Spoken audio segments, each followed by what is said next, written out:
Hello दोस्तों, आज की कहानी है इश्क का जादू, जिसका ये पार्ट 78 है। अगर आपको ये कहानी पसंद आती तो प्लीज़ इसे लाइक कीजिए, शेयर कीजिए और आप इस चैनल पर नए हैं तो प्लीज़ इस चैनल को सब्सक्राइब कीजिए। सुबह परी तैयार होकर राजेश से मिलने के लिए हॉस्पिटल जाती हैं। अपने कमरे से नीचे आते वक्त शर्मिला उसे मिल जाती हैं। शर्मिला, अरे परी, सुबह सुबह कहाँ जा रही हो और यह तुम्हारे चेहरे को क्या हुआ है? इतनी उदास क्यों लग रही हो? ऐसा लग रहा है जैसे पूरी रात भर सोई नहीं हो। आँखें देखो कितनी सूज गई हैं। परी, नहीं ऐसा नहीं है, वह तो बस रात को थोड़ी नींद कम आई थी। मैं भी राजेश से मिलने जा रही हूँ, जल्दी वापस आ जाऊँगी। आप चीनों का ध्यान रखना। शर्मिला, ठीक है, लेकिन तुम भी अपना ध्यान रखना। परी वहाँ से चली जाती हैं और रास्ते में राजवीर और रोहन को फ़ोन करती हैं, लेकिन उन दोनों में से कोई भी उसका फ़ोन नहीं उठाता। परी इस चीज़ से परेशान हो जाती हैं कि आखिर वे लोग उसके फ़ोन का कोई जवाब क्यों नहीं दे रहे हैं। परी थोड़ी देर बाद गाड़ी से उतरकर हॉस्पिटल की तरफ जाती हैं और हॉस्पिटल के अंदर धीरे धीरे राजवीर के कमरे की तरफ कदम बढ़ाती हैं। परी को उस टाइम कुछ समझ नहीं आ रहा था कि वह राजवीर से कैसे मिलेंगी, क्या बात करेंगी, क्योंकि एक तरफ उसे राजवीर के ठीक होने की खुशी थी तो दूसरी तरफ राजवीर से आखिरी बार मिलने का दुख। वह तो अपने मन में भगवान से यही प्रार्थना कर रही थी कि काश कुछ ऐसा हो जाए, राजवीर खुद उसे जाने से रोक ले, वो कभी राजवीर से दूर ना जा पाए। यह सब सोचते हुए परी राजवीर के कमरे में आती हैं। जैसे ही वह कमरे में अंदर आती हैं तो चौंक जाती हैं, क्योंकि राजवीर वहाँ पर नहीं था। उस कमरे में एक नर्स थी जो सारे सामान अपनी जगह रख रही थी। नर्स परी को देखकर बोलती है, जी कहिए, किससे मिलना है आपको? परी, वो यहाँ पर जो पेशेंट रुके हुए थे वो कहाँ गए? नर्स, अच्छा राजवीर सर, उन्होंने तो आज डिस्चार्ज ले लिया।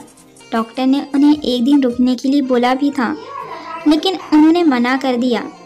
पता नहीं किस बात की जल्दी थी उन्हें यहाँ से जाने की। परी को यह सब सुनकर बहुत अजीब लगता है। वह नर्स से पूछती हैं, कितनी देर हो गई उनको यहाँ से गए हुए? नर्स, आपके आने के 5 मिनट पहले ही राजवीर सर और उनके छोटे भाई डॉक्टर साहा के केबिन में गए हैं। कुछ पेपर पर उनके साइन बाकी थे। अपनी घड़ी की तरफ देखते हुए, वह लोग अभी निकले ही होंगे, आपको बाहर मिल जाएंगे, आप जाकर देख आओ। परी यह सुनते ही वहाँ से बाहर की तरफ जाने लगती हैं। हॉस्पिटल के बाहर आकर उसे सामने राजवीर की गाड़ी दिखती है, जिसमें राजवीर और रोहन दोनों बैठकर बस निकलने ही वाले होते हैं। जैसे ही रोहन राजवीर की नज़र परी पर पड़ती है, राजवीर उसे इशारे से वहाँ से चलने के लिए बोलता है। वह दोनों वहाँ से जाते उससे पहले ही परी उनकी गाड़ी के पास आकर गेट बजाने लगती हैं। परी, रोहन गेट खोलो, मुझे राजवीर से बात करनी है। राजवीर, तुम मुझे इग्नोर क्यों कर रहे हो? प्लीज़ रोहन गेट खोलो। परी रोहन को बहुत रिक्वेस्ट करती हैं, लेकिन राजवीर रोहन को गेट खोलने से मना कर देता है। परी रोते हुए राजवीर की तरफ देखकर बोलती हैं, राजवीर प्लीज़ एक बार गेट खोलो, मुझे बात करनी है। तुम मुझे इग्नोर क्यों कर रहे हो? एक बार मुझसे बात तो करो। परी को इस तरह रोते हुए देखकर राजवीर को बहुत ज़्यादा बुरा लगता है। उसकी आँख से भी आंसू निकल आते हैं, लेकिन वह अपना चेहरा दूसरी तरफ कर लेता है और परी की तरफ देखता भी नहीं है और गुस्से से रोहन को वहाँ से चलने के लिए बोलता है। रोहन नहा चाहते हुए भी वहाँ से गाड़ी लेकर चला जाता है। उन दोनों के वहाँ से जाने के बाद परी वहाँ खड़े होकर ज़ोर ज़ोर से रोने लगती हैं। परी रोहन राजवीर को फ़ोन लगाती हैं, लेकिन उन दोनों में से कोई उसका फ़ोन नहीं उठाता। रोहन, भाई आप क्यों कर रहे हो उसके साथ ऐसा? आपने देखा ना वह कितनी परेशान थी, एक बार तो बात कर लेते उससे। राजवीर अपने आंसू पोंछते हुए रोहन से बोलता है, तुम्हें क्या लगता है मुझे यह सब करके अच्छा लग रहा है? परी का यहाँ से जाना ही बेहतर होगा, मुझे बहुत अच्छे से पता है। अगर मैं उससे एक बार मिल लिया या मैंने उसे रुकने के लिए बोल दिया तो वह पागल लड़की खुशी खुशी मेरी बात मान जाएंगी। वह मेरे लिए अपनी जान की परवाह भी नहीं करेंगी। रोहन, लेकिन भाई उसे ऐसे परेशान करना सही रहेगा। आप जानते हो ना परी इस वक्त कितनी ज़्यादा कमज़ोर है। राजवीर, मुझे पता है और मैं भी तुम्हें वही समझाना चाह रहा हूँ। मैंने परी की शक्तियों को देखा है। वह बिजली की रफ्तार से भी ज़्यादा तेज़ गायब हो सकती हैं। वह जब तक चाहे तब तक समय को रोक सकती है। लेकिन अब जो परी की हालत है वह उसमें अच्छे से भाग भी नहीं सकती है। उसका यहाँ से जाना ज़्यादा ज़रूरी है, इसलिए मेरा उससे ना मिलना हम दोनों के लिए बेहतर होगा। राजवीर और रोहन आपस में बात कर रहे होते हैं। तभी रोहन के फ़ोन पर परी का मैसेज आता है, जिसे पढ़कर रोहन चौंक जाता है। वह घबराती हुई जल्दी से राजवीर को वह मैसेज दिखाता है। राजवीर रोहन के हाथ से फ़ोन लेकर मैसेज पढ़ने लगता है, जिसमें परी ने लिखा था, मुझे पता है राजवीर तुम यह सब क्यों कर रहे हो, लेकिन तुम मुझे इग्नोर करने की कितनी ही कोशिश कर लो, मैं भी पीछे हटने वालों में से नहीं हूँ। मैं आज शाम 6 बजे तक झील के किनारे तुम्हारा इंतज़ार करूँगी। अगर तुम नहीं आए तो मैं इस हीरे को पानी में फेंक दूँगी और इसे कोरी धमकी मत समझना, क्योंकि तुम जानते हो मैं ऐसा ही करूँगी। अब आगे तुम्हारी मर्जी। राजवीर वह मैसेज पढ़कर गहरी लंबी सांस लेता है और अपना सिर पीछे सीट पर टिका देता है। राजवीर को इस तरह शांत देखकर रोहन पूछता है, भाई क्या हुआ, आप इतने रिलैक्स कैसे हैं? परी ने अगर सच में ऐसा कुछ किया तो? राजवीर, मुझे पता है मुझे क्या करना है। अब वह किसी को फ़ोन लगाकर कुछ बात करता है और रोहन को इशारा करते हुए बोलता है, गाड़ी उस तरफ ले चलो। शाम को परी झील के किनारे राजवीर का इंतज़ार कर रही होती हैं। अपने मोबाइल की तरफ देखती हुई परी अपने आप से बोलती है, 6 बजने में 10 मिनट बाकी हैं और यह राजवीर अभी तक नहीं आया। उसने मेरा मैसेज तो देखा होगा ना, या फिर वह सच में मुझसे मिलना नहीं चाहता। अगर वह नहीं आया तो? यह सब सोचते हुए परी की आंखों में आंसू आ जाते हैं।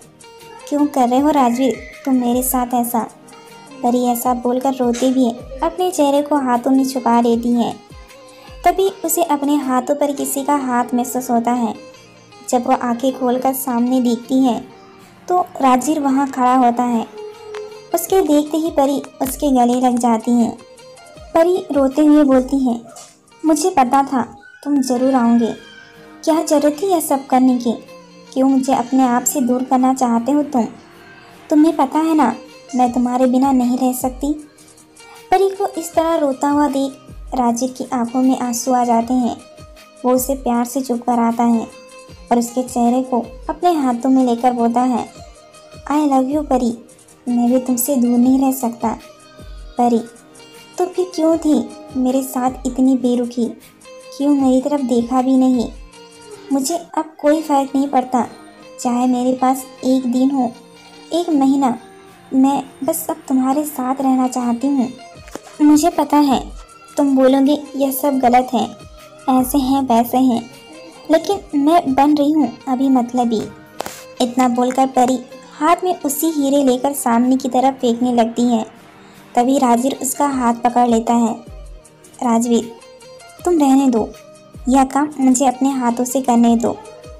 इतना बोलकर राजवीर परी के हाथ से वो हीरा लेकर पानी में फेंक देता है, जिसे देखकर परी एक बार के लिए तो चौंक जाती है, लेकिन अगले ही पल राजवीर को गले लगाकर उसके सीने पर अपना सर रख देती है।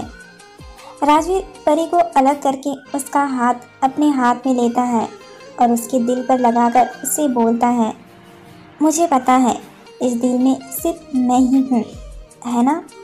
परी हाँ में अपना सिर हिलाती है। राजवीर फिर उससे बोलता है, लेकिन परी अब जब तुम हमेशा के लिए यहीं रहने वाली हो तो तुम्हें परिस्तान की तो याद आती होंगी ना? मैंने सुना है परिस्तान बहुत खूबसूरत है। परी राजवीर की बात सुनकर अपनी आंखें बंद करके परिस्तान याद करती है और बोलती है, हाँ राजवीर, परिस्तान वाकई में बहुत खूबसूरत है, काश मैं तुम्हें कभी वहाँ पर ले जाती। परी के इतना बोलते ही परी के हाथ, जिसे राजवीर ने अपने हाथों में ले रखा था, इसमें से सफ़ेद कलर की बड़ी सी रोशनी निकलती है जो सीधा ऊपर की तरफ जाती है, जिसे देखकर परी एकदम से हैरान हो जाती है और राजवीर का हाथ झटक कर 2 कदम पीछे हो जाती है। परी की इस तरह पीछे जाने पर राजवीर अपना हाथ खोलकर परी को दिखाता है और उसकी हथेली में वह हीरा होता है। परी राजवीर के पास आती है और अपने हाथों से उसके सीने पर मारने लगती है। परी गुस्से में रोती हुई राजवीर को बोलती है, क्यों किया तुमने ऐसा? तुम्हें पता है ना कि अगर मैं एक बार यहाँ से चली गई तो फिर कभी दोबारा तुम्हारे पास लौट कर नहीं आ पाऊँगी। फिर भी तुमने यह सब कुछ जानबूझकर किया ना। तुम क्यों नहीं समझ रहे हो? मैं नहीं रह सकती तुम्हारे बिना। वे लोग कभी भी मुझे लेने के लिए आ सकते हैं। तुमने यह सब इसीलिए किया ना क्योंकि तुम मुझसे प्यार नहीं करते हो। राजवीर भी रोते हुए परी को चुप कराने के लिए उसके पास आता है, लेकिन परी गुस्से में उसको धक्का देकर दूर हटा देती है और रोती हुई नीचे ज़मीन पर बैठ जाती है। राजवीर भी उसका हाथ पकड़कर उसके साथ नीचे बैठ जाता है। राजवीर अपने हाथों से परी के आंसू साफ करता है और उसे बोलता है, पता है परी, जब तुम पहली बार यहाँ आई थी तब तुमने मेरी जान बचाई थी, तो आज मेरा फर्ज बनता है कि मैं तुम्हारी जान बचाऊं। इस दिल ने सिर्फ तुम्हें प्यार किया है और तुम्हारे अलावा इस दिल का दरवाज़ा किसी के लिए नहीं खुलेगा। इतना बोलकर राजवीर भी रोती हुई परी को गले लगा लेता है। राजवीर से दूर जाने के डर से परी भी उसे कसकर गले से लगा लेती है। राजवीर, परी, अब जितना भी टाइम हमारे पास बचा है मैं बस तुम्हारे साथ बिताना चाहता हूँ, नई यादें बनाना चाहता हूँ। बोलो, मेरा साथ दूंगी ना? परी रोते हुए हाँ में अपना सर हिला देती है। राजवीर उठकर परी को अपनी गोद में उठाता है और गाड़ी में बैठाकर उसे लेकर वहाँ से चला जाता है। परी, हम लोग अभी कहाँ जा रहे हैं? राजवीर, हम वापस रेस्टोरेंट जा रहे हैं राजकुमारी टियाना। राजवीर के मुंह से अपना असली नाम सुनकर परी चौंक जाती है और हैरानी से उसकी तरफ देखने लगती है। अपनी तरफ परी को इस तरह देखते हुए राजवीर हल्के से हंसता है और उसे बोलता है, मुझे यह सब चीनू ने बताया है। हॉस्पिटल से जाने के बाद जब मैंने तुम्हारा मैसेज देखा तो मुझे उस टाइम कुछ समझ नहीं आया, इसलिए मैंने शर्मिला जी को फ़ोन लगाकर पूछा कि चीनू तुम्हारे साथ है या घर पर है। उसके बाद जब उन्होंने बताया कि चीनू घर पर ही है तो मैं सीधा वहाँ पहुँच गया और उसने ही मुझे यह सारी बातें बताई। परी यह सुनकर चीनू पर गुस्सा करती है। चीनू को तो मैं छोड़ूंगी नहीं, पहले तुम्हारे और खुद की जान खतरे में डालकर हीरा ले लिया और अब सारी राज की बातें तुम्हें बता दी। थोड़ी देर बाद राजवीर गाड़ी रोक देता है और परी और राजवीर गाड़ी में उतर के रेस्टोरेंट के अंदर जाते हैं। वहाँ पर शर्मिला के साथ साथ डॉक्टर शर्मा और रोहन भी बैठे हुए होते हैं। परी के अंदर आते ही शर्मिला उसके गले लग जाती है। अचानक से शर्मिला का परी को गले लगना उसे समझ में नहीं आता। शर्मिला, परी, मुझे राजवीर ने बताया तुम यहाँ से जाने वाली हो। मुझे तुम्हारी बहुत याद आएगी। इसे हमेशा अपना ही घर समझना और तुम्हारा जब मन करे मुझसे मिलने के लिए आ जाना। परी, मुझे भी आपकी बहुत याद आएगी शर्मिला जी। सिर्फ एक आप ही थी जिन्होंने मुझे इस अनजान शहर में एक माँ की तरह संभाला है। शर्मिला यह सुनकर उसे अलग होती हुई हल्का सा उसके कंधे पर मारती है। ओह हेलो दीदी, छोटी बहन हूँ मैं तुम्हारी। तुमने तो माँ बोलकर पूरा बुढ़ा ही कर दिया मुझे। उसकी बात सुनकर वहाँ पर मौजूद सभी लोग हंसने लगते हैं। इसी तरह सब लोग हंसी मजाक करते हुए डाइनिंग टेबल पर बैठकर खाना खाने लगते हैं। परी सब लोगों को चुपचाप खाना खाते हुए देख रही होती है और उसे इस तरह से चुप देख रोहन उससे पूछता है, क्या हुआ परी, किस सोच में खो गई? परी थोड़ा सा उदास होकर बोलती है, यहाँ से जाने के बाद मैं आप सब लोगों को बहुत याद करूँगी। काश कि मैं हमेशा आप लोगों के साथ यहाँ रह पाती। परी की यह बात सुनकर राजवीर डरती हुई एक हाथ से परी का हाथ अपने हाथ में ले लेता है। सबके खाना खाने के बाद परी ऊपर अपने कमरे में से जाकर बड़ी सी ड्राइंग बुक लेकर आती है और उसे रोहन को देती है। परी, रोहन, यहाँ से जाने से पहले मेरी तरफ से तुम्हारे लिए एक छोटा सा यह गिफ्ट है। यह सब मैंने अपने जादू से बनाई थी तुम्हारे लिए।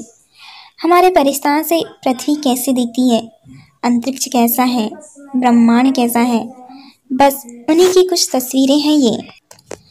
रोहन परी के हाथ से वो लेकर देखते हुए बोलता है, अरे वाह परी, यह सब तो बहुत सुंदर है। सिर्फ एक तुम ही है जिसे पता है मुझे क्या पसंद है और क्या नहीं। ऐसा बोलते भी रोहन बच्चों की तरह परी के गले लग जाता है।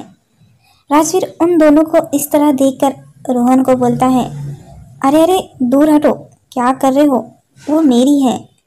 रोहन, हाँ वो लेकिन मेरी भी है। राजवीर इस बात पर गुस्से में रोहन को दिखता है तो रोहन बोलता है, मेरी भाभी है ना। राजवीर, डॉक्टर शर्मा, आप इसे यहाँ से लेकर जाइए। यह पीकर पूरी तरह से पागल हो गया है, इसे घर पर छोड़ दीजिए। राजवीर के कहने पर डॉक्टर शर्मा रोहन को अपने साथ ले जाते हैं और राजवीर परी के पास आता है।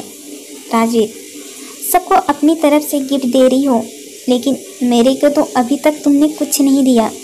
मेरा गिफ्ट कहाँ है? परी, अरे हाँ, एक काम करो, तुम यहीं रुको, मैं ऊपर जाकर तुम्हारा गिफ्ट भी लेकर आती हूँ।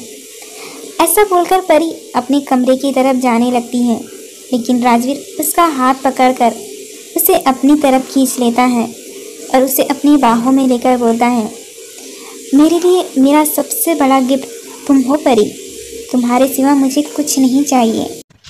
परी, अरे क्या कर रहे हो राजवीर, छोड़ो मुझे, मैं भी फटाफट से ऊपर जाकर तुम्हारा गिफ्ट लेकर आती हूँ। परी राजवीर की बाहों से निकलकर वापस ऊपर जाने लगती हैं, लेकिन राजवीर फिर से उसे अपनी तरफ खींचकर अपनी गोद में उठा लेता है। राजवीर, तुम कहीं नहीं जा रही हो, जब तक तुम यहाँ हो तब तक के लिए मैं तुम्हें एक सेकंड के लिए भी अपनी नज़रों से दूर नहीं होने देना चाहता हूँ। फिर राजवीर परी को लेकर बाहर आता है, गाड़ी में बिठाता है और अपने घर की तरफ निकल जाता है। राजवीर अपने घर के बाहर पहुंचकर गाड़ी रोकता है और परी की तरफ देखता है। तब तक परी सो चुकी थी। राजवीर उसके चेहरे की तरफ देखते हुए स्माइल करता है और उसके पास आकर उसके गाल पर किस कर देता है। वह गाड़ी से उतरकर परी की तरफ आता है और उसे अपनी गोद में लेकर ऊपर अपने कमरे की तरफ जाता है। ऊपर आकर उसे बेड पर लेटाता है और कुछ सोचते हुए बाहर की तरफ चला जाता है। थोड़ी देर बाद राजवीर अपने कमरे में आता है और उसके हाथ में मखमल के कपड़े की रस्सी होती है। वह बेड पर परी के पास आकर लेटता है और परी का एक हाथ अपने हाथ में लेकर उस मखमल के कपड़े से दोनों के हाथ बांध देता है। थोड़ी देर बाद राजवीर को भी नींद आ जाती है। आधी रात को अचानक कुछ आवाज़ के साथ परी की नींद खुलती है। परी डरकर अपने चारों तरफ देखने लगती है। जब वह राजवीर की तरफ देखती है तो राजवीर अपनी नींद में बड़बड़ा था, मत जाओ, प्लीज़ मत जाओ, मैं नहीं रह सकता, मुझे छोड़कर मत जाओ परी। राजवीर को इस तरह नींद में डरा हुआ देख परी उसके पास आती है, उसके सीने पर अपना सर रखकर बोलती है, मैं यहीं हूँ, डरो मत, मैं तुम्हारे साथ हूँ, मैं कहीं नहीं जा रही तुम्हें छोड़कर। परी का स्पर्श पाकर राजवीर भी चुप हो जाता है।